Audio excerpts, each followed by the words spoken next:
Welcome everybody to coverage of YETICON 3.0 Death's Door, held October 19th, 2024 in Denver, Colorado, hosted by the Rocky Mountain Yetis Old School Magic the Gathering Club. My name is Corey and I'm going to be bringing you 6 rounds of action from this tournament.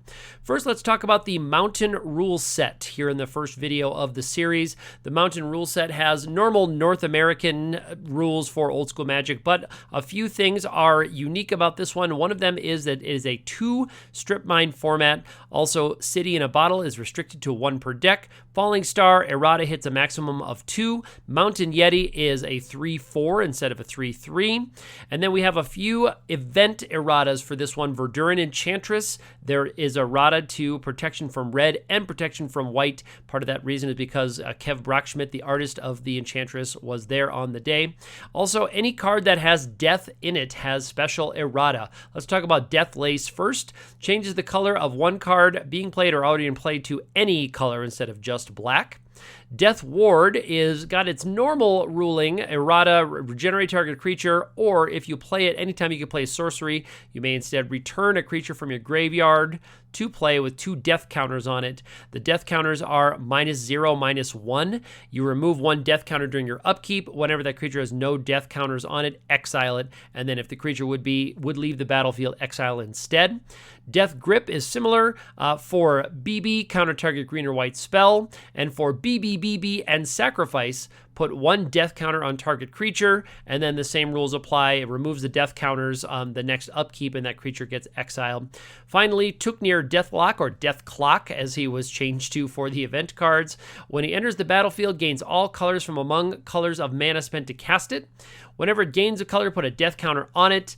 Each non-artifact creature you control gets +1/+1 for each death counter on it, and you may tap it to move a death counter from Tuknir Deathclock onto target creature you control. So some interesting rulings for YETICON 3.0, but now we're going to head down to the feature match and take a look at match number 1. Match number 1 pits Evan and Peter here in round 1 of YETICON 3.0. First, let's take a look at Evan's deck. Evan has a really cool build involving Living Plane and Prodigal Sorcerer and other pingers. We've got Trikes in there. We also have a number of kind of blow-up cards. Falling Star is a very important part of this one. Remember, the errata for Falling Star is it only can target 2 creatures, but on a Living Plane, a Falling Star can still take out 2 lands for 1. So we do see 2 Falling Stars in the main deck, 1 Falling Star there in the sideboard. Evan is going to be looking to turn everybody's lands into creatures and then ping them off the board. Very cool strategy for Evan. Now let's take a look at Peter's deck. Peter has decided to go for the Leprechaun Ward build using Death Lace. Remember, Death Lace changes to any color, not just black. So Peter's strategy is going to involve changing things to be green and then using his COP greens and his leprechauns and his green wards to protect himself and get through with some damage. We do have the very cool If Biff Ifrit. If Biff Ifrit is like a hurricane on a stick. So If Biff Ifrit can be kind of countered by the green ward on itself or the Spirit Link on itself. That won't protect the actual creature, the Spirit Link will, but it will give you life as it goes through. So the If Biff is going to likely be dealing a lot of damage to flyers. Unfortunately, Evan doesn't have too many flyers for this matchup. So let's go ahead and take a look and see how game number 1 goes. Game number 1 here, Evan on your left, Peter on your right. Players are rolling to see who's going to go first. Evan rocking the cool sorcery playmat. Peter has the Chaos Orb kind of custom mat there. Looks like leather on the table there. This is at Black Sky Brewery there in Denver, Colorado. Feature match table is a little bit away from the other players, so these players can really focus in on things. Audio is just going to be from me on this series. Peter starts out with a Bayou and a Soul Ring. A lot of cool altars in both players' decks here. Both Evan and Peter have some pretty cool altars to showcase off. Over on Evan's side, he starts with an emerald and a bird. There's a little bit of glare on Evan's side in the early part of the day here. There's a little bit more natural light coming in at the opening round or 2 as we bring you the coverage here. Over on Peter's side, it is Plains and Swords the Bird. Pretty good. Strip mine back on the land back on Peter's side from Evan. Evan will draw, play a Mox Sapphire, and then here's another bird. So one bird in exile and one bird down. That's an Underground Sea, I think, on Evan's side. And then there is the Soul Ring. Very cool mark-altered Soul Ring from Evan. Peter taking a look at his draw, and he's got another Bayou.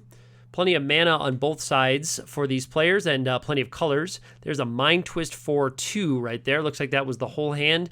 Falling Star and a Tropical Island. Cool to have that Falling Star get some action here on the feature table match. We'll see if Evan can resolve a few of those here as the match goes along. Evan says draw and go ahead.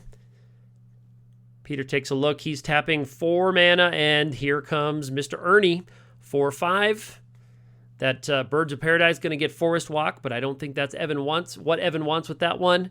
Let's see what Peter can whip up here this next round. There it is, the point to indicate that the Bird of Paradise has Forest Walk until the next upkeep. Very cool. Here's 4 more mana, and there's the If Biff Ifrit. 3/3 flyer. Green 2, and then it is a Hurricane on a stick for 1 green mana. So for 1 green mana, it does 1 damage to each player, and all flyers, including that unfortunate bird. We'll see if those birds stick around very long. Looks like Ernie stays home on that round. Evan's going to draw and take a look. And there is a crumble on the Soul Ring. Evan with a cool signed crumble. He's going to gain a little bit of life. I think he's at 21 now is Peter. So the If Biff can hit for 7 per turn cycle if you're just attacking clean. So you're attack for 3, then do 2, then do 2 again in the next turn cycle. So looks like he's going to blast the bird out of the sky, put a damage on both players and 1 damage on the If Biff. But that's going to clear the way for his attackers to come in. His Djinns. He's got an Urnum, and he's got the If Biff ready to boogie across to Evan's side. So far the players are talking about how that 1 mana was spent. Does that damage in. Here comes 2 more mana and a Demonic Tutor. Peter's taking a look for something. Peter's in a pretty good position here with all of the power on the board there. He's got 7 power, plus, of course, the extra 4 damage that you could do with the Hurricane effect on the If Biff. He is tapped out, however, at the moment. There's a Strip Mine. And Strip Mine for the... Oh, that may have been a Maze of Ith. That may have been a Maze of Ith on his side, and that's what he was looking for to get rid of that. That's why maybe we didn't come in with the Urnum Djinn right away. Glare kind of took the Maze of Ith out there. Sorry, everybody watching at home. So Strip Mine was the answer he sought out for the Maze of Ith, and now he can start going to town for 7 a turn plus more if he wants to have, or if he has more green mana. I've been taking another look. Here comes a Lotus on Peter's side, jamming in for 7. 3 in the air, 4 on the ground. Evan's at 5. Cracking the Lotus for 3. Adding 2 more, and there is 5 damage, and that is it for game number 1. So nice job, Peter, there, really quickly taking out Evan with the If Biff Ifrit, just like Grandma drew it up. Very cool to see cards like that get some play. So we're heading on to game number 2 as both players head to their sideboard. Game number 2 here for Evan and Peter. Evan's going to be on the play for this one. Taking a look at the opening hand. Starts out with a land. I don't think that was the Factory. It looks like that's a mana-producing land. Sorry about the glare on that one. Peter's going to draw and take a look. Peter with the very fast start in the last game, able to hurry out and Urnum Djinn thanks to a Soul Ring, and then, of course, the If Biff Ifrit. Here comes the Ashling Leprechaun. Ashling Leprechaun, a card from Legends. It's a 1/1 Leprechaun for green, and any creature that becomes blocked or blocks the Leprechaun becomes a green creature. Combos well with Green Ward because the change happens there before the damage hits. So any creature that touches the Leprechaun becomes green. Also, Death Ward is an interesting choice on this one to go with that. Oh, it looks like maybe it was a library that was the land that was played. That's a pretty good land to play on the first turn. I think Evan draws for turn, then taps to draw. Here comes a Tropical Island, and there is a bird. Not a bad start for either player. Birds are already green, so whether or not they interact with that leprechaun, they're just going to stay green as they are, pending any death laces, of course. Here comes a leprechaun, boogieing in for 1. Evan's going to set the dice out to 19. Second main phase, Peter takes a look. And let's see if he has a follow-up play. He's going to knock down a plains and another leprechaun. So he has got 2 1/1s on the board. Evan has the active library. So he is going to draw for the library in the main phase. That's going to be tough for a couple of leprechauns to overcome the library game, even on the play for Evan. Here comes a factory. Cool sign factory. And there is a soul ring on Evan's side. Those birds are active. So far haven't been used too much for mana, but Evan's going to have plenty of mana to work with on the next turn. Peter takes a look at a couple of leprechauns and a couple of mana. Not as much acceleration on his side. He's doing things the hard way, 1 land at a time. Here comes a couple more damage from the leprechauns. Down to 17 goes Evan. Evan's going to untap. There's a regrowth, I believe, just ripped by Evan. And then there's a Mox. See a couple of lands, a Taiga and a Tropical Island in Evan's hand. So mana is certainly no shortage. Let's see if Evan can get some action on the board. Oh, well, I would say that's definitely action. Here comes a Triskelion, and I would say that puts those leprechauns in a bind. And the Trike is going to resolve, comes in with 3 +1/+1 counters. Evan just probably thinking, when is the right time to pop those leprechauns? There's never a bad time to pop 1/1s with a Trike, in my opinion. Evan just think about when he wants to use it. Peter takes a look at a tough board on the other side, although Evan is tapped out at the moment. But certainly has an advantage on board thanks to that big 4/4 that can do a lot more.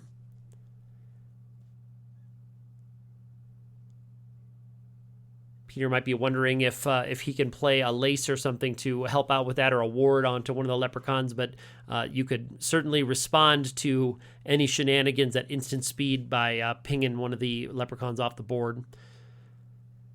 So decides to just pass. Here comes a Volcanic from Evan.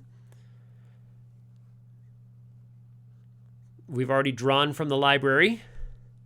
Tapping a lot of mana again. Here comes. There is a big, I believe, Mind Twist from Evan. Very cool altar on that Mind Twist.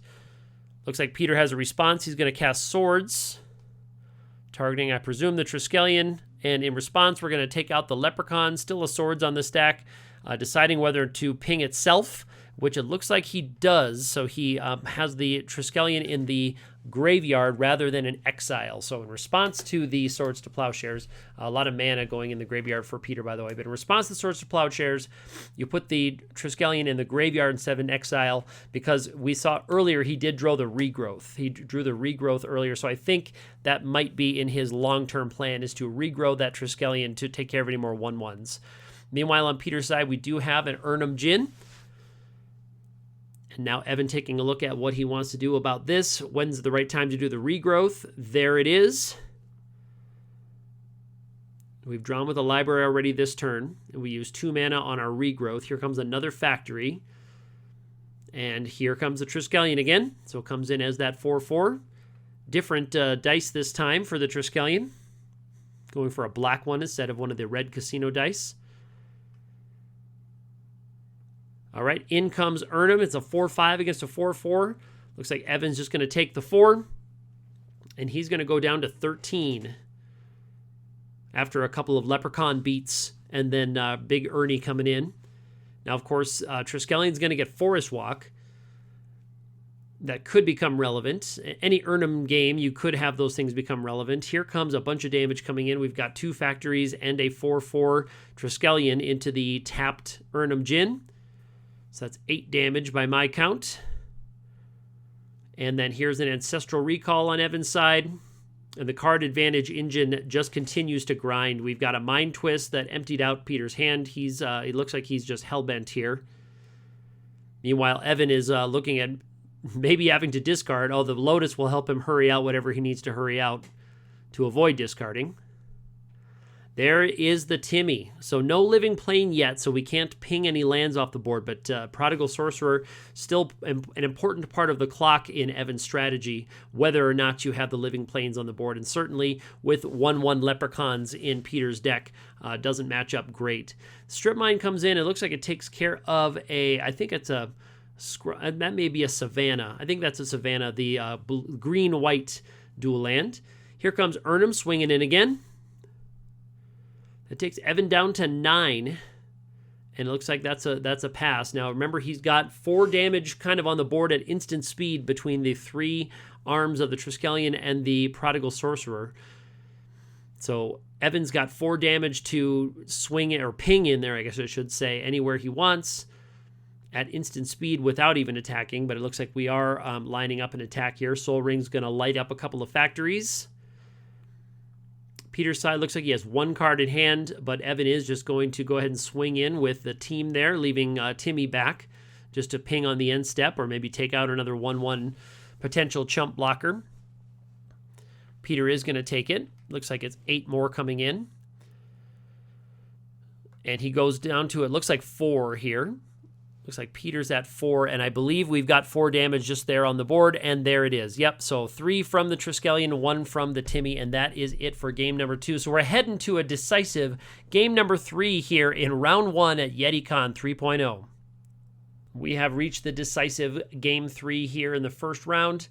Evan on the left, Peter on your right, taking a look at their opening hands. Peter is, I believe, going to be on the play for this one. Peter took game 1, Evan took game number 2. Peter is going to lead out with, looks like a Savannah and an Ivory Tower strategy. Very cool. It's a little harder to make Ivory Tower work as well as you'd like when you're on the play, but it's certainly not a bad opening there for Peter. He's going to gain 1 from the Ivory Tower here, being at 5 cards, I believe. He's going to draw up to 6. Here comes a Strip Mine for the first land. And there is an Ancestral in response to the Strip Mine. And it looks like Evan is going to lose that Tropical Island. And here comes another Ivory Tower. So we're on the 2-tower strategy. But I believe he might be at 4 cards after playing 2 cards a couple turns in a row. But the second tower can really pay off over time. There's another Strip Mine. Remember, folks, there are 2 Strip Mines per deck allowed in this one. So it is not the Eternal Central Forest Strip, nor is it the restricted one. So you can be a little bit more aggressive with that first Strip Mine in this one. We kind of saw quite a bit of that throughout the day, but it wasn't super oppressive as it can be with 8 Strip Mines, I should say, in each matchup between the 2 players. But right now, Peter is manaless. Evan has a Bayou and the Ruby. Looks like he is casting a Demonic Tutor. Taking a look through his deck. There is a Crumble in there if he wants to pursue a tower destroying strategy, or he could go for something a little bit more proactive.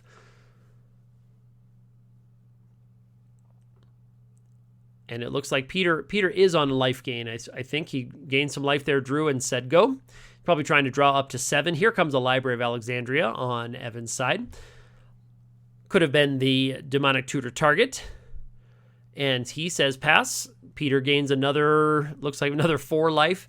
That can really get out of control quickly when you have a couple of towers active at the same time. So Evan is going to look to either answer one of these towers or start to really pile damage on. If he can start swinging in for 8 again every turn, that would about outrace a couple of towers if he can get that much pressure on the board.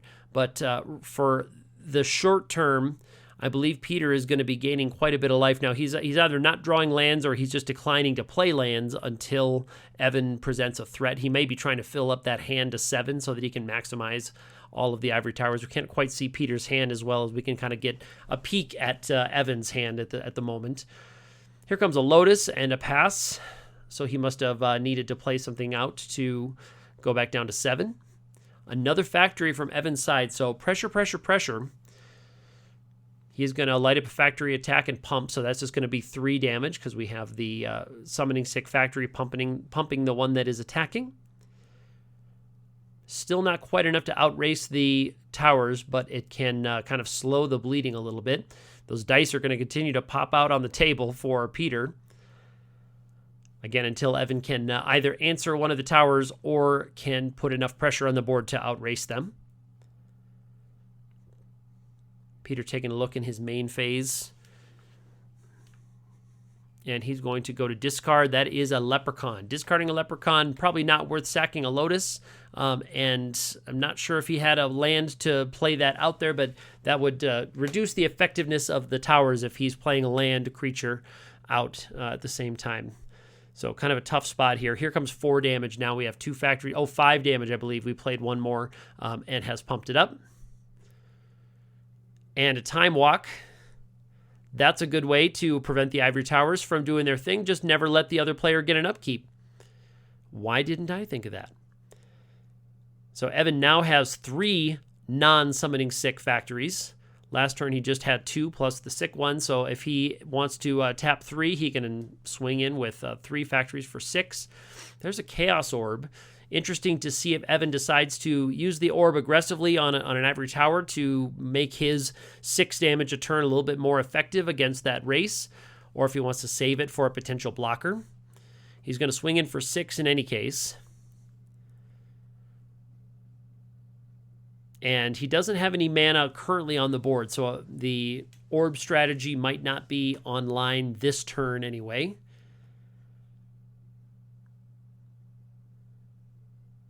If Peter does have a full grip of 7, he's going to be gaining 6 a turn. So right now the race is even, but he may be a little bit down. It's kind of hard to see what the dice say there. He might be gaining 4 instead of 6. And he does play down the scrub land. So Evan untaps. Will he use the orb now? Oh, he's going to strip mine the scrub land that just came in. That's a good start. And he is going to activate the orb with his ruby. Going to flip on the tower. Nice hit, Evan. And I believe we're going to have 6 damage coming in from the 3 factories. Evan is tapping 3 and then swinging in for 6. So now the race is really swinging towards Evan's side here in Game 3. Evan is swinging in with 6 every turn. And I believe Peter is just gaining 2 a turn, possibly 3 a turn. I can't quite see how many cards are in Peter's hand. But either way, he's going to need to answer some of that pressure. And it's going to be tricky to answer all of them because it's a 2 strip mine format, so it's not an easy way to mass blow up a bunch of Mishra's factories once they've stuck to the board. They're pretty durable, even in a 2 strip format. Discarding a Spirit Link. Yeah, can't stick a Spirit Link on the factories. They just they fall off at the end of turn. Can't cast them on your turn anyway, on Evan's turn anyway. That's a tough card to have in there. That's a very aggressive card, but doesn't work as well with Evan's strategy. Spirit Link is great if you've got some pressure on the board and you can gain life from your own pressure, or if the opponent has something like a Serendib that you can gain some life and prevent it from hurting you. Here's a regrowth on Evan's side after he attacks for 6. Evan building up quite a mana advantage here as well between the strip mines, the well-used strip mines, the Chaos Orb on the Ivory Tower, and possibly just a rough run of draws here for Peter. Evan has built up quite a big advantage on board. Peter taking a look at what his options might be here as the dice numbers start to dwindle. He's still above 20 after gaining all that life from the Ivory Towers, but Evan has slowly ground out an advantageous position here. There's a falling star in Evan's hand. Nothing to cast it on at the moment. Let's see what Evan goes with here. Okay, we're going to go for the attack for 6. Now it looks like we're finally at 20 or just under 20 on Peter's side. He's going to gain some life back up. Draw. I believe he's gaining 3 a turn now since he discarded last turn. There's a swamp instead of discard. And that's it. He's at 7 cards. So we'll gain 3 next turn, but we have 6 coming in. Peter thinking about what his outs might be versus triplet factories there. And there's a strip mine. That one was in play. So that takes care of the swamp. Peter not really able to get anything to stick on the board, thanks to the removal on Evan's side. Here comes 6 mana and a Triskelion. So no attack this turn. Evan using his mana for a little bit more aggression. Oh, never mind. We are going to have, looks like one attacked and maybe it was pumped one. So I think maybe it was an attack for 3. So it looks like 1 factory, tap for mana, 1 for pumping. So not quite as big an attack, just for 3 this turn. That will negate 1 turn's worth of Ivory Towers. But next turn, Evan's really looking to go to work. Going to work for 10 a turn, plus the 3 instant speed. Peter sacking the Lotus. COP green. And it looks like a Swords on the other side with the 3rd mana. So COP green comes in. This is interesting. So if he can change one of those factories to be a green card, that green is going to stick for the rest of the match. So there's the Leprechaun. The greenness sticks on permanence even if the creature type falls off, I believe. So the greenness will stay with whatever the object is in whatever sense it goes. There's a Maze of Ith on Evan's side, continuing to amass combat advantage. And the mana advantage continues as well with a Soul Ring. That will help make sure he has enough mana to activate those factories every turn, and he might even have some backup plays. He does have an active library here as well. And there it is, everybody, the Falling Star.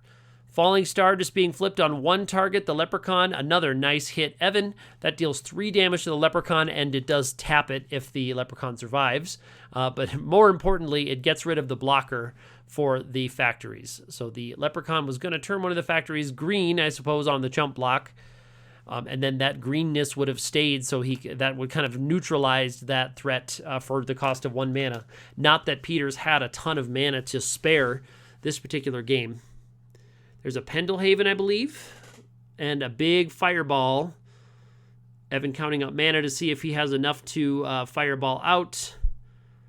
And look at this. Deathlace right there could have turned that Fireball green, but he was 1 mana short of turning it green and then preventing it. So all of that land destruction and all of that mana denial works out for Evan as he's able to create a huge Fireball. And the Deathlace was ready to turn that Fireball green and protect with the COP. Just 1 mana short. We've all been there. Great games to Evan and Peter. Thanks for providing us a wonderful round 1. Players are going to move here to round number 2, and we'll be back soon with round number 2 action here from the feature table at YETICON 3.0.